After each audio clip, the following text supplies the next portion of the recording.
Hi everyone, thanks for joining today for TapRooT TV. We're going to talk about Equifactor, so I've brought in Ken Reed, who's the expert on all this, and he's actually going to walk us through some of the most useful features of Equifactor. Yeah, absolutely. Equifactor, for those that aren't 100% familiar with it, is what we use to assist with equipment troubleshooting. So if you have a piece of equipment that doesn't seem to be working right, the Equifactor part of TapRooT can be brought in and can help you understand kind of the physical cause of why a piece of equipment may not be operating properly. So that's kind of the really high-level overview of what Equifactor does. There's a lot of good features that assist with your troubleshooting team using Equifactor. Probably the first thing that I point out and use extensively during our courses and show how to use is the SnapCharT feature. People think about SnapCharT as just a timeline of when somebody gets hurt or something. They use the SnapCharT for that. But the SnapCharT is a terrific troubleshooting tool for an equipment maintenance reliability team. When you're trying to understand exactly what caused this piece of equipment to fail, because many times an equipment failure is something that has broken over some length of time. So we did something over here, then something here happened, then it slowly heated up, and then we did this, and then boom, it failed. Right. So the failure isn't good enough. We need to understand the whole timeline that led up to that. So the SnapCharT is a really nice tool to help you better understand exactly what was going on with that piece of equipment from the last time it worked right to any maintenance we've done, to any operations we've done up to the point of failure. So SnapCharT is a terrific tool for that. Okay.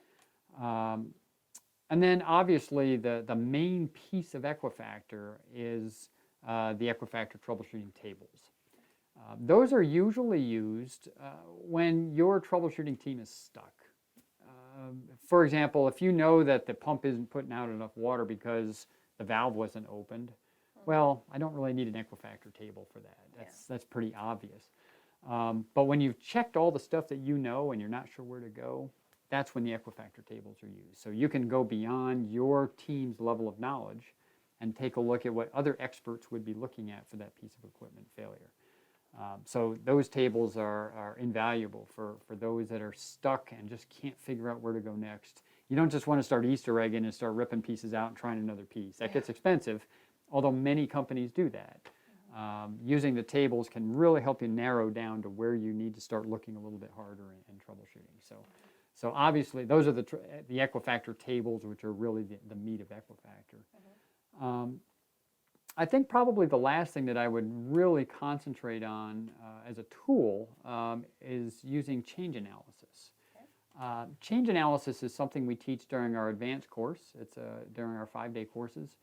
And it is normally used, when we teach it, it's used for things like why is everybody wearing seat belts at all our facilities except that one? What is different about that facility as opposed to all our other facilities? And you can use a change analysis to do that. But what we found is that for equipment troubleshooting, it's a really powerful tool. Because if I have 3 compressors and 2 of them work great, but this one's not working right, you can use a change analysis to figure out what is different between the one that's not working and the ones that are working. And it's got to be physics. I mean, if this one works and this one doesn't, there is something physically different here. And change analysis is a great tool to kind of compare those 2 situations and figure out where that problem might be. So change analysis is a great tool for that. I use that all the time for all my investigations, but almost every equipment troubleshooting effort that I put in, I always think about change analysis and throwing that in.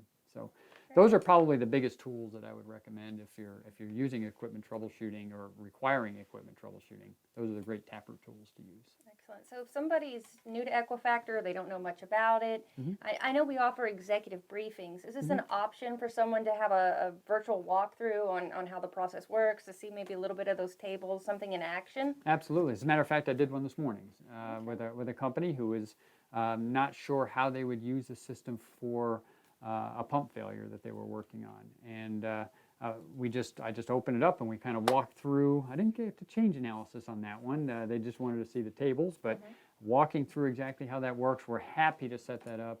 Probably takes 15 to 30 minutes to walk through an example to see how that would work. So yeah, if somebody wants to see that, just let us know. We're happy to show that. So how would we go about that? If they say, I want Ken to show me, I want to go ahead and schedule something with him, what's the best way to get that taken care of? Yeah, the easiest thing to remember is probably just info@taproot.com. Say, hey, I've got a question about an equipment troubleshooting problem that I've got. I heard about this Equifactor thing. Can somebody show me that?